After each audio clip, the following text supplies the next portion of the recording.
தமிழ்நாட்டில் கிறிஸ்துமஸ் மற்றும் புத்தாண்டு தினத்தில் கனமழைக்கான வாய்ப்பு இருப்பதாக எச்சரிக்கை விடுக்கப்பட்டுள்ளது. அது குறித்து விரிவாக பார்க்கலாம். மத்திய மேற்கு வங்கக்கடல் பகுதிகளில் நிலவிய காற்றழுத்த தாழ்வு மண்டலம் டிசம்பர் 21ஆம் தேதி மாலை ஆழ்ந்த காற்றழுத்த தாழ்வு பகுதியாக வலுவிழந்தது.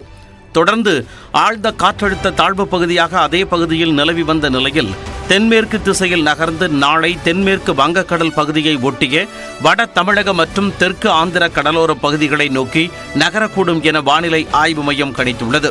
இதனால் வட கடலோர தமிழகம், செங்கல்பட்டு, விழுப்புரம், கடலூர் உள்ளிட்ட மாவட்டங்களிலும் புதுச்சேரி மற்றும் காரைக்கால் பகுதிகளிலும் நாளை முதல் 2 நாட்களுக்கு மழை பெய்யக்கூடும் என வானிலை ஆய்வு மையம் தெரிவித்துள்ளது. இந்த நிலையில் கிறிஸ்துமஸ் மற்றும் புத்தாண்டு தினத்தன்று டெல்டா மற்றும் தென் மாவட்டங்களில் மழை பெய்யலாம் என தனியார் வானிலை ஆய்வாளர் ஸ்ரீகாந்த் கணித்துள்ளார். மத்திய வங்கக்கடல் பகுதியில் இருக்கக்கூடிய அந்த நன்கமைந்த காற்றழுத்த தாழ்வு பகுதி அடுத்த ஒரு 2-3 நாட்கள் படிப்படியாக தென்மேற்கு திசையில் நகர்ந்து தமிழக கரை நோக்கி வரப்போகுது. இது ஒரு வலுவான சலனமாக இல்லைனாலும் கிழக்குத்திய அலையை அதனுடன் கொண்டு வரும். அப்படி இருக்கும்போது உங்களுக்கு செவ்வாய் புதனில் உங்களுக்கு கடலோர தமிழகத்தில் மீண்டும் மழைக்கான வாய்ப்பு இருக்கும். இது பரவலாக வட தமிழகம், டெல்டா போன்ற பகுதிகளில் மழை இருக்கும். மேலும் சென்னையை பொறுத்தவரை வானிலையில் குறைந்த காற்றழுத்த தாழ்வு பகுதி உள்ளிட்ட ஏதேனும் சலனம் உருவாகும் நிலையில் கனமழைக்கான வாய்ப்பு இருப்பதாக தனியார் வானிலை ஆய்வாளர் ஸ்ரீகாந்த் தெரிவித்தார். இனி வரும் நாட்களில் சலனம் ஏதாவது இருந்தால் தான் பெருமழை நிகழ்வு இருக்கும். இதனிடையே தமிழகத்தின் ஒரு சில பகுதிகளில் மழை கொட்டியது. மதுரை மாவட்டம் திருமங்கலம் நகர், கரிசல்பட்டி, பாண்டியன் நகர், வடகரை, கற்பக நகர், காமராஜபுரம் உள்ளிட்ட பகுதிகளில் மழை பெய்தது. தேனியில் 10 நாட்களுக்கு பிறகு சுமார் 1 மணி நேரம் மழை பெய்தது.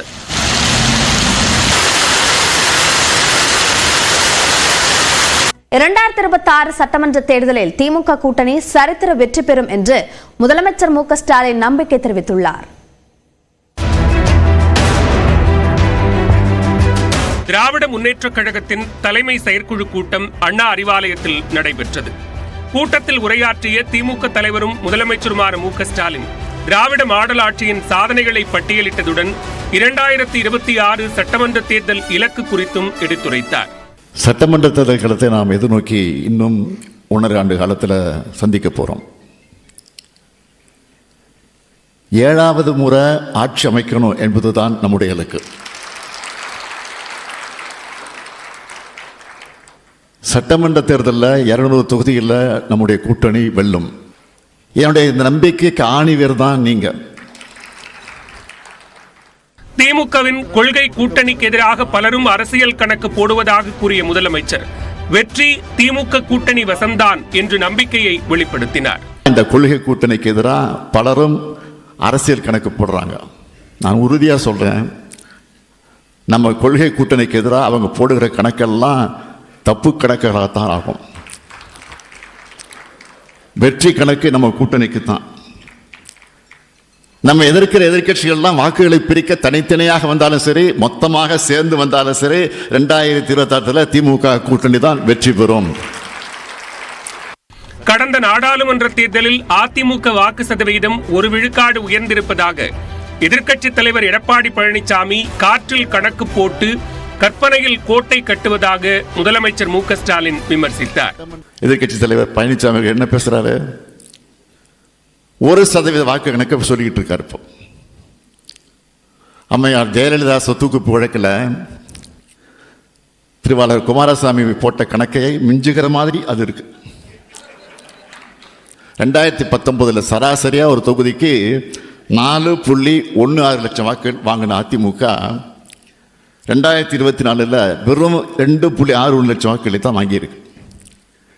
ஒவ்வொரு தொகுதியும் சராசரியா 1.5 லட்சம் வாக்குகளை இழந்திருக்கு எடப்பாடி தலைமையிலான அதிமுக.